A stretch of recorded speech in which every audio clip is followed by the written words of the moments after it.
कृषि को प्रतिस्पर्धात्मक और लाभप्रद बनाने के लिए कृषि प्रौद्योगिकी विकास तथा मौजूदा कृषि व्यवसाय अवसंरचना के सृजन और आधुनिकीकरण में सरकारी और निजी निवेश बढ़ाए जाने की तत्काल जरूरत है। इसके लिए 100 करोड़ रुपए की प्रारंभिक राशि से असम और झारखंड में भारतीय कृषि अनुसंधान संस्थान पूसा की तर्ज पर 2 उत्कृष्ट संस्थाएं स्थापित की जाएंगी।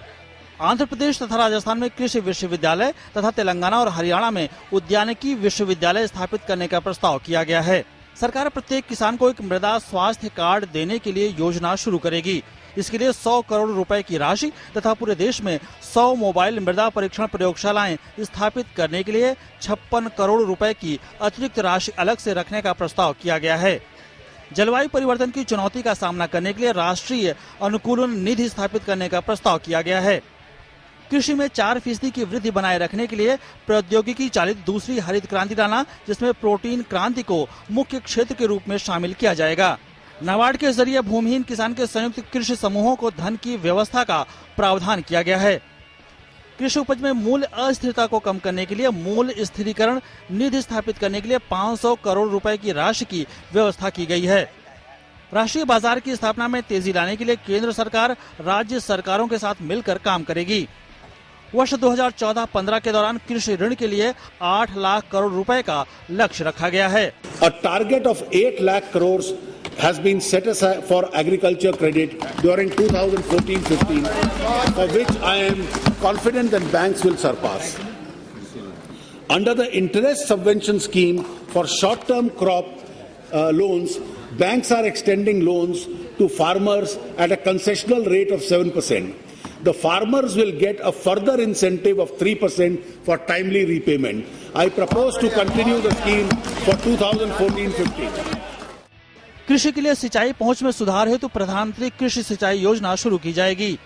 श्यामा प्रसाद मुखर्जी रूर्बन मिशन, जिसमें आर्थिक गतिविधियों का विकास और कौशल विकास भी शामिल है, ग्रामीण इलाकों में एकीकृत परियोजना आधारित अवसंरचना की सुपुर्दगी के लिए शुरू किया जाएगा।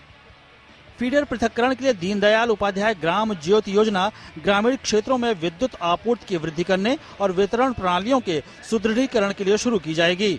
देश में कृषि और ग्रामीण क्षेत्रों में अवसंरचना के सृजन के लिए मौजूदा वित्त वर्ष में 25,000 करोड़ रुपए अंतरिम बजट में निर्धारित किया गया था, जिसमें 5,000 करोड़ रुपए और दिए जाएंगे। देश में वैज्ञानिक भंडारागार अवसंरचना की उपलब्धता की जरूरत को देखते हुए 2014-15 के लिए 5,000 करोड़ रुपए आवंटित करने का प्रस्ताव किया गया है। कृषि में दीर्घावधि ग्रामीण ऋण निधि के लिए 5,000 करोड़, जबकि अल्पावधिक सहकारी ग्रामीण निधि के लिए 50,000 करोड़ रुपए आवंटित करने का प्रस्ताव किया गया है। पूरे देश में 2000 उत्पादक संगठनों के निर्माण के लिए उपयोग किए जाने के लिए नाबार्ड के उत्पादक संगठन विकास निधि के अनुपूरण हेतु 200 करोड़ रुपए का प्रस्ताव किया गया है। खाद्य क्षेत्र में सुधार के लिए भारतीय खाद्य निगम की पुनर्संरचना करने, सार्वजनिक वितरण प्रणाली की वहनीयता और वितरण संबंधी हानियों को कम करने और उनकी क्षमता बढ़ाने को प्राथमिकता दी जाएगी। कीमतों को नियंत्रण में रखने के लिए जरूरत पड़ने पर खुला बाजार बिक्री शुरू की जाएगी। किसानों के लिए नई खेती तकनीक, जल संरक्षण, जैविक खेती जैसे विषयों की जानकारी के लिए किसान टीवी की शुरुआत की जाएगी, जिसके लिए 100 करोड़ रुपए नियत करने का प्रस्ताव किया गया है। Business desk, DD news.